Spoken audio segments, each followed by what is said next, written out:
Assalamualaikum warahmatullahi wabarakatuh. Perkenalkan, nama saya Madu Arpita Dwi dengan NIM 202340640534. Yang saya hormati kepada Bapak Afri Mardiko, Magister Pendidikan, selaku dosen pengampu mata kuliah Supervisi Pendidikan, dan teman-teman semua yang berbahagia. Di sini saya akan sedikit menjelaskan terkait peran supervisi manajerial dan kepemimpinan kepala sekolah dalam meningkatkan akreditasi sekolah. Yang pertama itu ada latar belakang. Mutu pendidikan sangat dipengaruhi oleh bagaimana kepemimpinan sekolah dan supervisi manajerial itu dijalankan.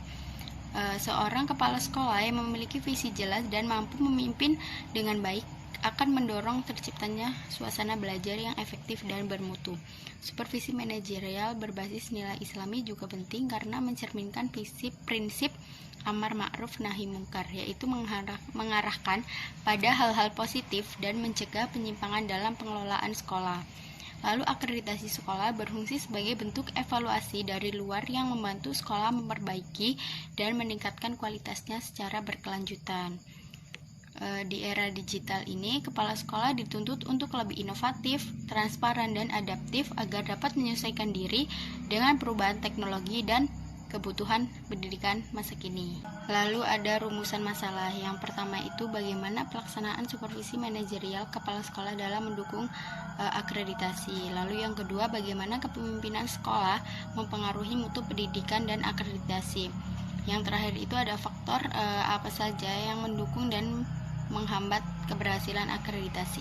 Lalu ada tujuan penelitian. Yang pertama itu untuk menganalisis pelaksanaan supervisi manajerial dalam mendukung akreditasi. Yang kedua itu ada untuk mengkaji peran kepemimpinan sekolah terhadap mutu pendidikan. Dan yang terakhir itu ada untuk mengidentifikasi faktor pendukung dan penghambat akreditasi sekolah. Ada juga manfaat penelitiannya, yaitu yang pertama pada bagi kepala sekolah sebagai panduan integritas, supervisi, dan kepemimpinan. Yang kedua itu ada bagi pengawas dan dinas pendidikan, yaitu sebagai referensi penyusunan kebijakan pembinaan. Dan bagi lembaga akreditasi itu sebagai masukan penyempurnaan instrumen akreditasi. Dan yang terakhir itu ada bagi sekolah, yaitu sebagai dorongan evaluasi diri dan peningkatan mutu berkelanjutan. Kemudian landasan teori yang pertama itu ada supervisi manajerial. Secara sederhana, supervisi manajerial ini berfokus pada bagaimana sih sekolah ini dikelola dan diatur supaya semua kegiatan berjalan lancar dan efektif. Tujuannya tentu untuk menjaga mutu sekolah, memastikan pengelolaan berjalan dengan baik, serta mendorong adanya perbaikan yang berkelanjutan. Dalam pelaksanaannya ada beberapa prinsip penting yang harus diperhatikan. Yang pertama itu ada partisipatif, yang artinya itu semua pihak dilibatkan, mulai dari guru, staf, sampai siswa. Yang kedua ada objektif, jadi penilaian dilakukan berdasarkan data dan fakta, bukan pendapat pribadi. Kemudian yang ketiga itu berorientasi mutu, yaitu setiap kegiatan yang dilakukan tujuannya itu untuk meningkatkan kualitas pendidikan. Dan yang terakhir itu ada adaptif, yaitu bisa menyesuaikan dengan perubahan zaman dan perkembangan teknologi. Jadi bisa dibilang supervisi manajerial itu semacam pengawasan dan pembinaan agar sekolah itu tetap berjalan efektif dan terus berkembang dari waktu ke waktu. Kemudian yang kedua itu ada kepemimpinan sekolah. Kepemimpinan sekolah ini sangat berpengaruh terhadap kemajuan lembaga pendidikan. Kepala sekolah bukan cuma pemimpin administratif, tetapi juga penggerak utama yang menentukan arah sekolah. Di era sekarang ini dibutuhkan kepala sekolah yang punya gaya kepemimpinan transformasional, partisipasif, dan digital. Transformasional ini maksudnya kepala sekolah itu bisa menginspirasi dan memotivasi guru serta siswa untuk berinovasi. Yang kedua itu partisipasif. Artinya itu kepala sekolah mau melibatkan semua pihak dalam pengambilan keputusan. Jadi bukan cuma dari satu pihak saja.